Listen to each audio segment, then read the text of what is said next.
Na mtazamaji, tunaendelea na mdahalo wetu kuhusiana na demokrasia Afrika Mashariki. Tuko hapa studioni na wageni wetu ambao wameweza kuzungumza. Tumewasikiza pia wageni wetu kutoka taifa la Tanzania kuhusiana na hali ilivyo na matakwa ambayo Watanzania wako nayo ili taifa lao liweze kurejea katika hali ya utulivu, hali ya ukweli na hali ya haki.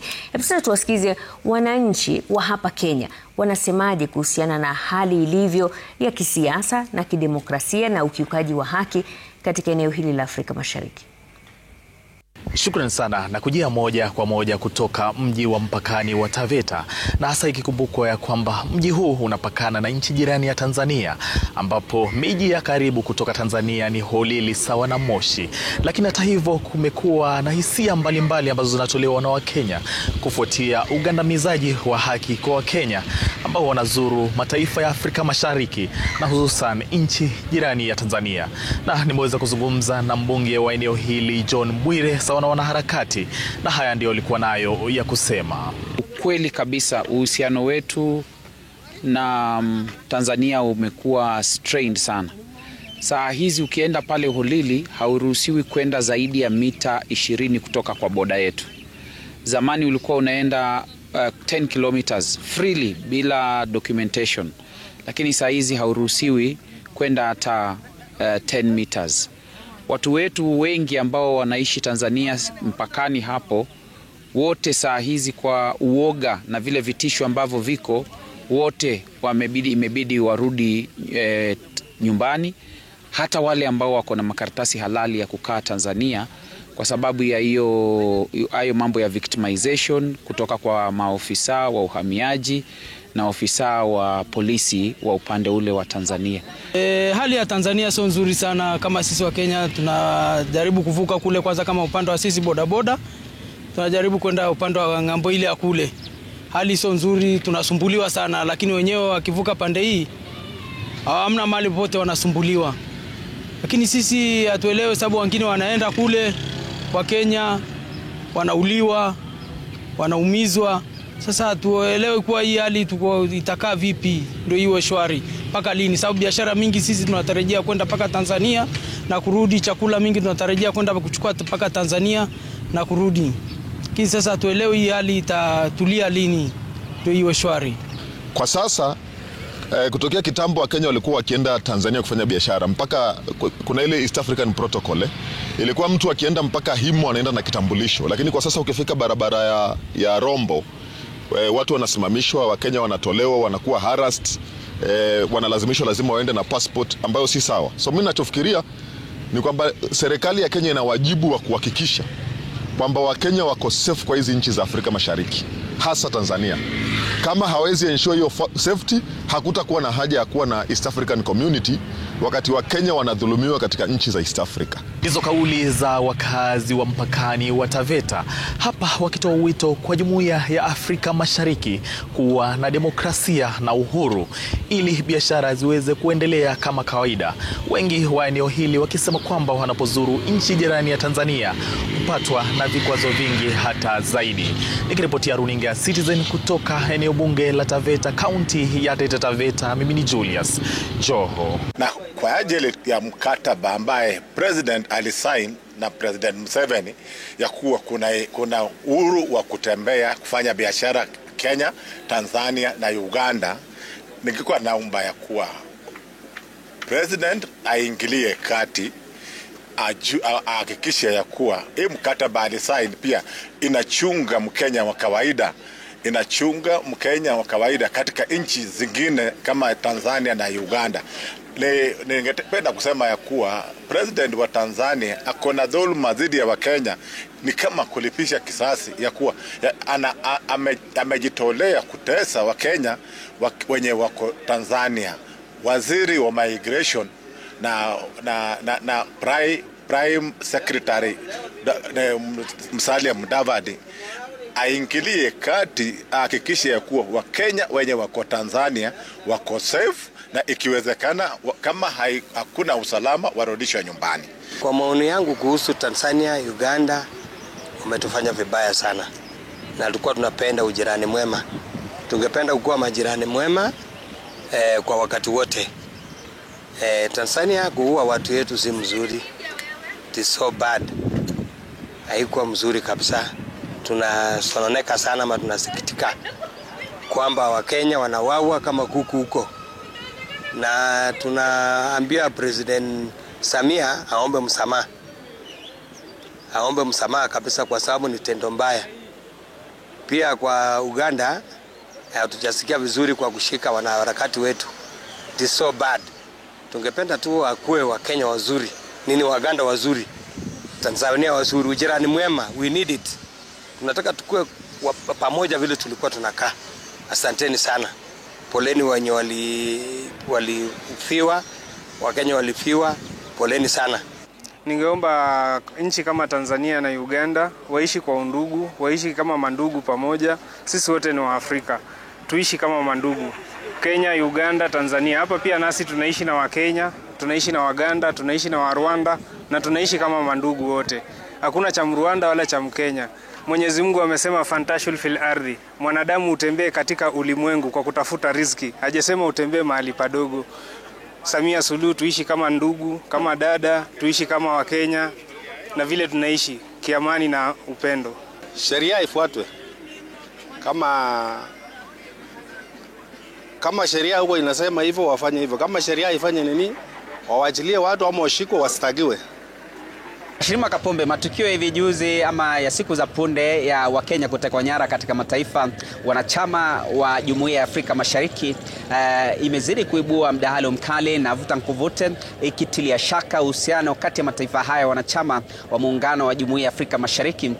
Katika kisa cha punde tumeona Wakenya wawili waliokuwa wametekwa nyara na kuendelea kuzuiliwa kinyume na sheria na kukiuka haki zao, akiwemo Bob Njagi na Nicholas Oyo, na baada ya kutekwa nyara kwao katika taifa jirani la Uganda, na baada ya siku 38 ya kuwazuilia Wakenya hao waliweza kuachilia huru, na tukamwona hapo jana Rais Museveni, Yoweri Kaguta Museveni, akijitokeza na kuzungumzia swala hilo kwamba Wakenya hawa walikuwa na nia fiche kwenye taifa lake, ndiposa jeshi la taifa hilo na idara ya ujasusi ikaiari kuchukua hatua hiyo ya kuwazuilia Wakenya hao. Je, inakiuka haki gani? Je, ni sawa? Hivi kutekwa nyara kwa Wakenya katika mataifa majirani ama mataifa jirani inaibua hali gani? Utekaji nyara ni kitu inadhulumu Kenya, kwa sababu kama Mkenya akitekwa nyara na majirani yenyewe, Ruto president wetu, lazima uangalie hiyo hali. Unazungumziaje kutekwa nyara kwa Wakenya katika mataifa jirani ya Uganda na Tanzania? Sasa serikali waangalie hiyo maneno kabisa. Waangalie sasa hiyo maneno kwa sababu hata Waganda wako Kenya, Tanzania wako Kenya. Na hata hakuna siku tumeteka hawa nyara. Kwa sababu jana hata Rais wa Uganda anaongea tu kwa TV hivi ni kama kitu kidogo. Sio kitu kidogo hiyo ati mnateka wa Kenya, sio kitu kidogo hiyo ati mnafanya hivi. Na hakuna kitu amefanya. Sisi tunashukia hiyo kitu kabisa. Kwanza ni kushukuru Mungu kwamba wenzetu wamerudishwa Kenya ama wamepatikana baada ya kuteswa kwa muda mrefu. Jambo lingine ningependa kusema ya kwamba hiyo sio jambo mzuri kabisa. Utekaji nyara italete pia hatutakuwa na umoja kama East Africa jambo hilo ikitokea. Kwa hivyo naomba tu serikali wapate kushughulikia hili umoja wetu, ibaki kwa umoja wetu wa Jumuiya ya Afrika Mashariki. Asante. Tumalize na kijana hapa. Kwa majina ni Leparmarai, jenzi wa Marlal. Manze, mimi nasema tutam kama history na abduction itaisha kwa nchi yetu na bado pia kwa nchi jirani. Ni hayo tu. Yeah. Na Mheshimiwa Kapombe, ndizo kauli ambazo zinaibuliwa na wakazi wa gatuzi la Samburu, na ifahamike kwamba hata hapo awali tulimwona mwanaharakati Boniface Mwangi akitekwa nyara katika taifa jirani la Tanzania, na baada ya hapo akaelezea matukio yaliyojiri, kuteswa na kuzuiliwa pasi chakula, yani mateso chungu nzima katika taifa jirani, na Wakenya wanahoji kwamba swala hili linadhalilisha na kulemaza matunda yaliyoweza kuafikiwa katika ule msukumo wa Jumuiya ya Afrika Mashariki. Niruhusu nitie kikomo. Naam, leo tuko hapa katika eneo la Tala, katika eneo bunge la Matungulu, ambapo tutapata fursa kuongea na wananchi kuhusu mada ya leo. Wacha tusikie wanayapi. Tunapaswa kuwa na mahusiano mema kati ya hizi nchi tatu, Kenya, Uganda na Tanzania. So presidents wote watatu wanapaswa kukaa chini na kuongea ili waweze kusikizana. Kwa sababu tukiangalia in Kenya, tunaona Waganda wako Kenya, tukiangalia ya Tanzania, Watanzania wako Kenya, lakini sisi tukitoka hapa Kenya, tukienda kufanya kazi nchi zingine ama tukienda kutembea nchi zingine, tunaenda tunategwa nyara, inakuwa sisi tunateswa na tunafanyiwa mambo mengine mabaya sana. Wakenya wakienda hizo nchi, tunaona wanatekwa nyara. Kama last time Martha Karua alikuwa deported Kenya, na hiyo haikuwa mzuri. The same time na hii lita upinzani wa Uganda akachukuliwa huku, na hiyo sio mzuri. Kwa hivyo tunaomba hii serikali ya Uganda na Tanzania wafuate sheria mzuri, waangalie ile rights ya mwananchi, ile rights ya human rights, waache kuchukua watu na tena kuwanyanyasa.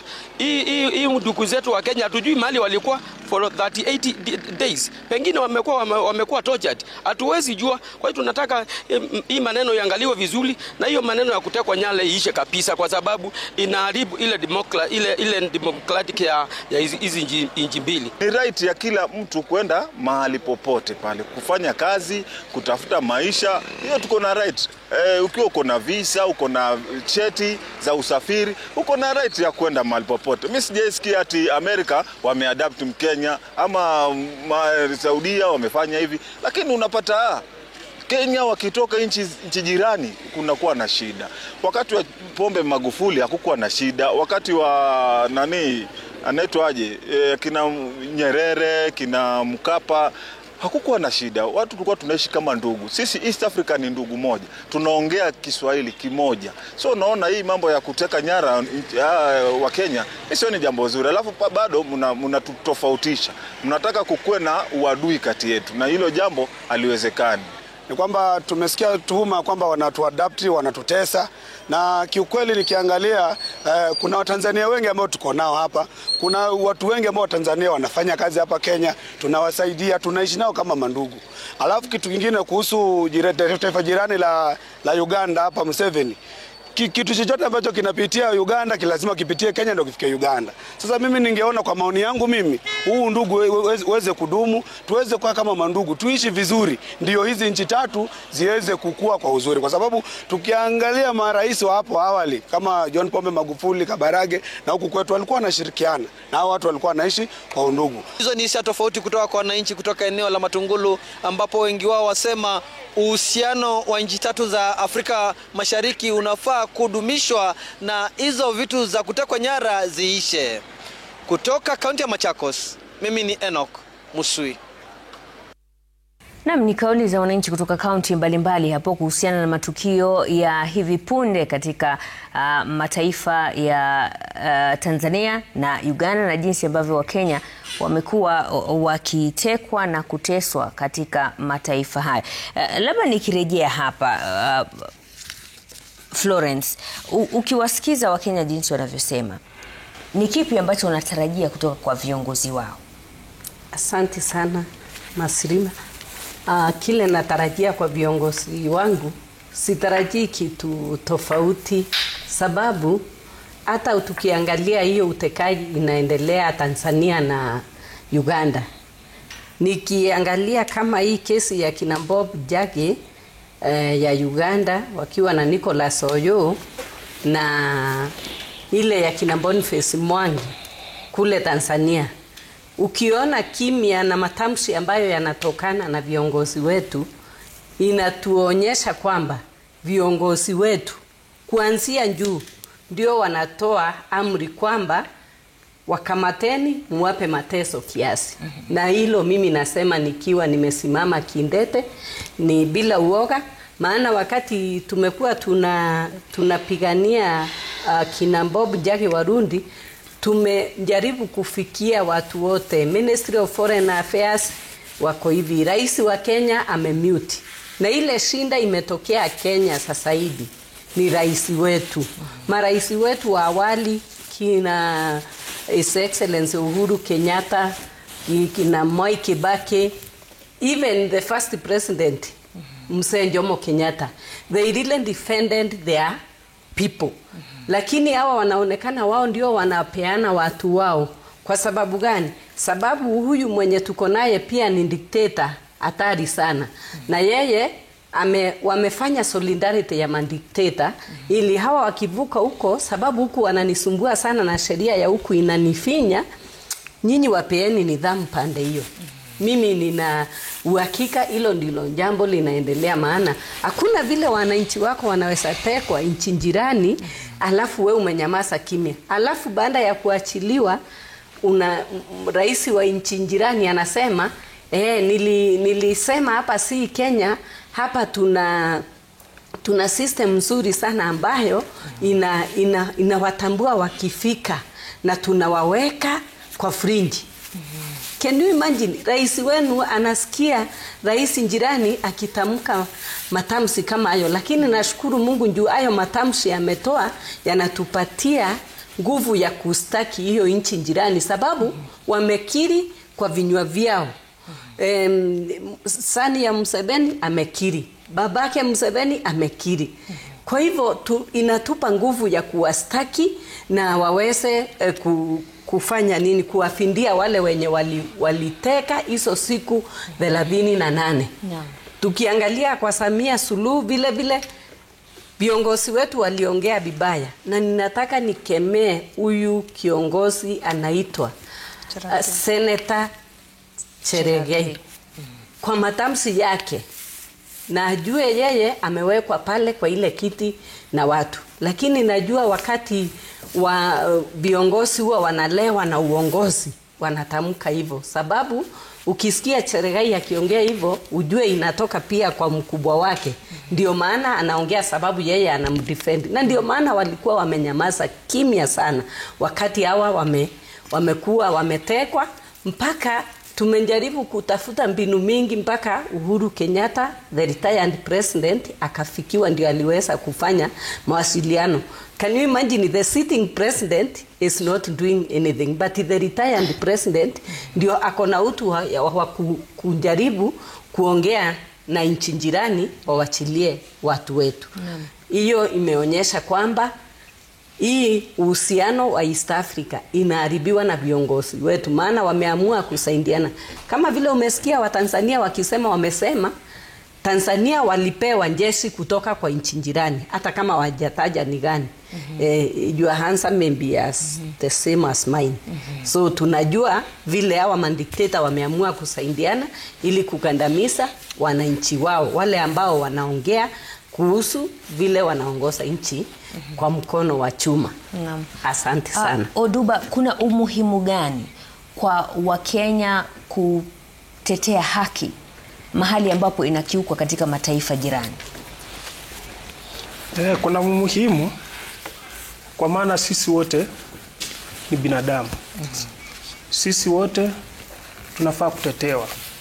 Kama kuna jambo ambalo limefika Uganda, linaweza fika hapa Kenya, linaweza fika Tanzania.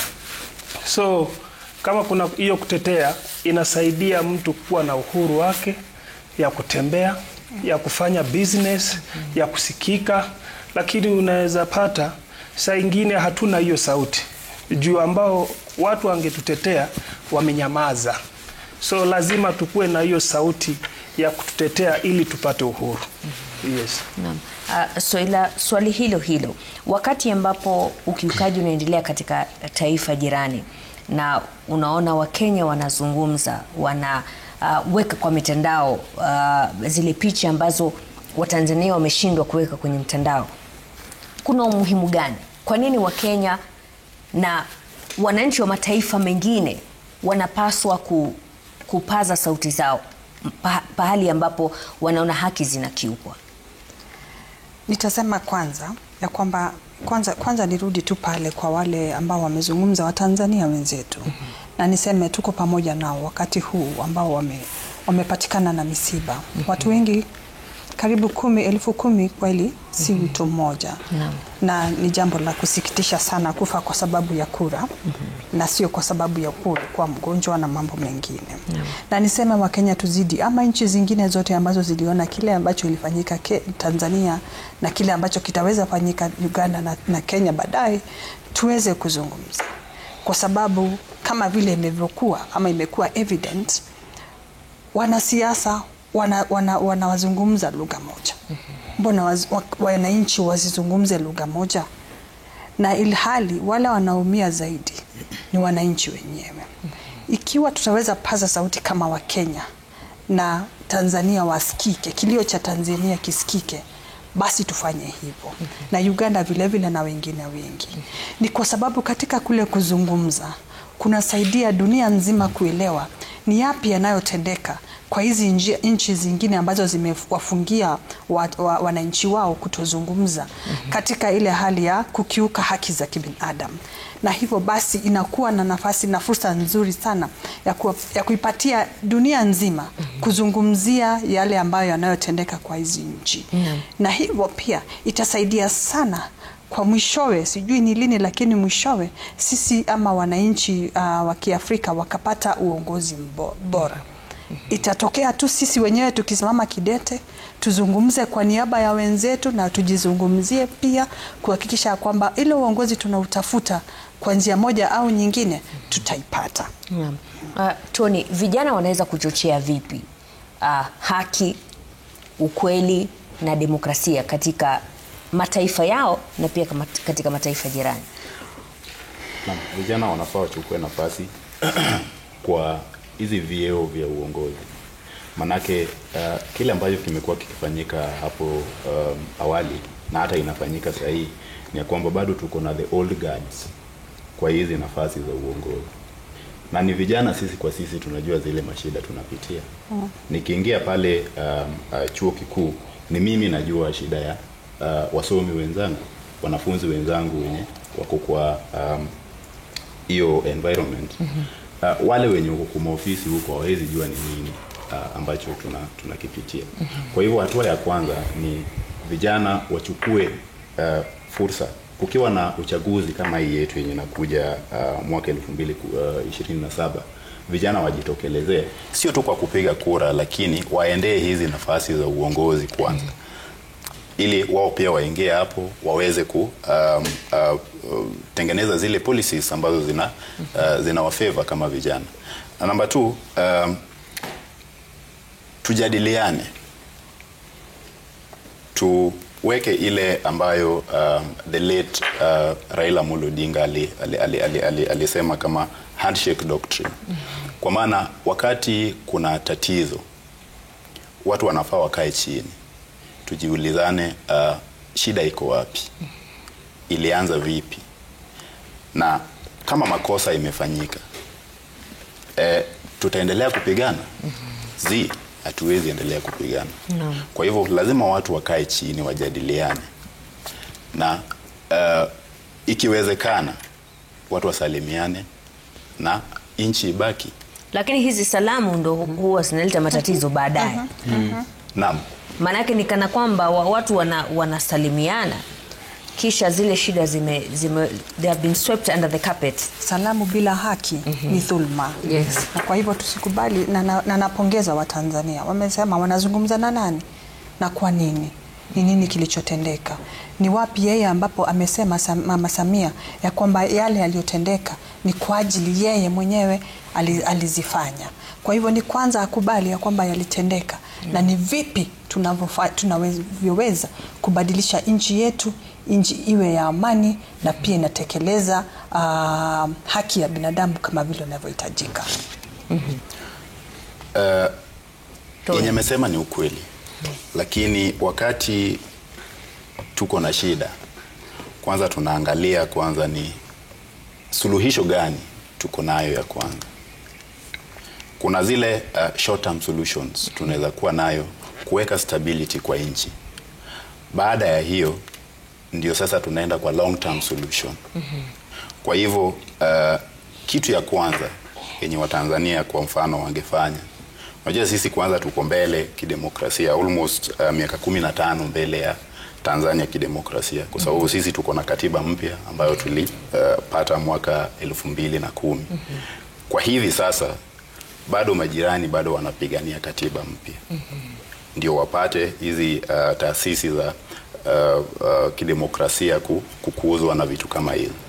Lakini sisi already tuko mbele. Ile kitu ya kwanza yenye majirani wangefanya kwa wale wenye kuongozi, extend the olive branch kwa wale wenye wako opposition, kwa sababu hawa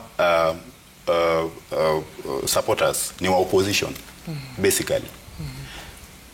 Most of them wako kwa upinzani.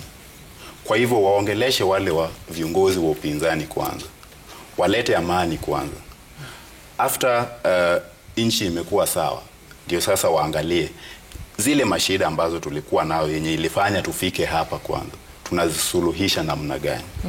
Naona wengi hapo wanatingisha kichwa. Nataka kutafutana na ndugu yangu kidogo. Umejua ukiangalia policy kama mali kama America wanasema we don't negotiate with the terrorists. Mtu kama Suluhu naweza umejua kama watu kama 10,000 wamepoteza maisha ama kama hata kama ni 3,000 ama 2,000. Hiyo naweza sema ni kama terrorist. Hakuna tofauti kati ya Mama Suluhu na labda mtu kama aliyekufa Osama bin Laden. Tabia yao ni the same tu. Sasa ni vigumu sana sasa nikwambia uende ku negotiate na Al-Shabaab utaweza? Ni vigumu. Sasa hata kama tunataka kusema ati tunegotiate ama tukae chini tuzungumze, hayo mazungumzo lazima yaanze kama kuna haki kwanza. Wale waliopoteza maisha wako na haki. Nani aliwaua? Wamekamatwa, wamepelekwa kotini. Bila hayo hatuwezi zungumza, hakuna mazungumzo hapo. Naam. Na nadhani hilo ni jambo muhimu sana ambalo wale wakilishi kutoka Tanzania waliweza kutaja kwamba kama kuna paswa kuwa na mazungumzo ni kwanza kabisa mambo kadha wa kadha yaweze kufanywa. Kwanza kuwe na uhuru wa mihimili ya dola, yani idara ya polisi, bunge, mahakama, na pia akisema kwamba kuwe na uwezo wa kupinga matokeo mahakamani, akisema pia kuwe na mfumo mpya wa uchaguzi na kuwe na uchaguzi upya. Maana inakuwa vigumu kwa watu kukaa chini kuzungumza wakati tayari wale ambao wanaitisha mazungumzo ndio wale ambao wamekosea. Mtazamaji, tunapumzika kidogo, sisi tunarejea hivi punde na mengi zaidi.